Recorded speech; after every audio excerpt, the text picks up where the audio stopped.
Saudi Arabia is buying Pokemon Go and also your location data from Pokemon Go. Niantic is selling Pokemon Go, Pikmin Bloom, and Monster Hunter. I've heard of Pokemon Go. I haven't heard of the others. Oh, Monster Hunter Now. I'm sorry. I messed that up. I probably just ruined someone's day. I've heard of Pikmin and I've heard of the Monster Hunter franchise, but I don't think I've heard of those specific games. Wow, what a noob.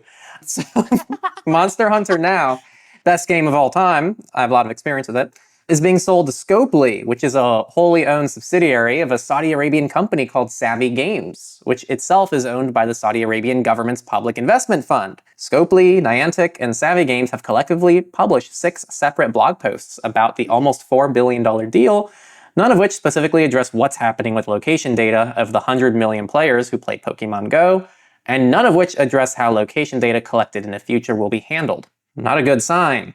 They said that a knock-on effect of this massive deal is that it will be spinning off its AI mapping business, which was using Pokemon Go data to create a large geospatial model into a separate company. Notably, the new investor suggests an ongoing relationship between these companies and an interest from Scopely in the use of Pokemon Go user data to create AI mapping. So they have expressed some interest in using this data for things that may not be good. Most likely aren't good. There is no world in which Scopely does not collect players' locations moving forward, but what remains unclear is what is going to happen with location data moving forward and what is going to happen with historic location data. That's a quote from the article, and this is your very, very, very, very, very, very, very good reminder that anytime there's an acquisition, anytime there's a merger, your data gets scooped up and can be given to another company. Amazon has it in their terms and conditions that if Amazon ever sells their company to whoever else, it's not going to happen, but let's just say they did, that other company would now get all of your data.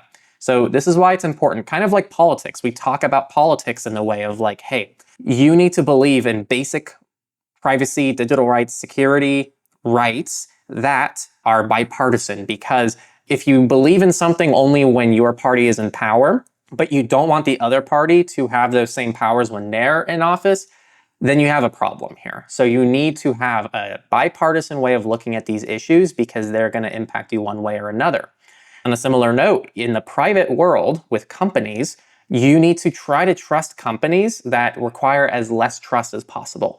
There is always a degree of trust. Even services like Proton, there's a degree of trust. There's always some data that can hand over.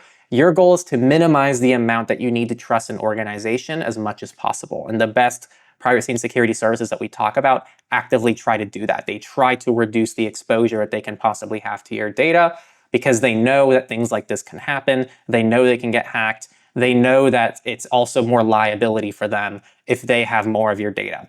So just try to pay attention to the patterns between companies that actually care about privacy, where they're genuinely trying to collect as little as possible just to do the bare minimum, and services that are collecting as much as they possibly can. Obviously not because they care about your privacy. You just watched a short clip from the full podcast where we talk about privacy and security news every single week, Surveillance Report. I'll leave everything here on the end screen so that you can go ahead and get yourself educated and keep not just yourself, but the people around you safe by educating yourself on the newest threats. See you there, and we'll see you next time on Surveillance Report.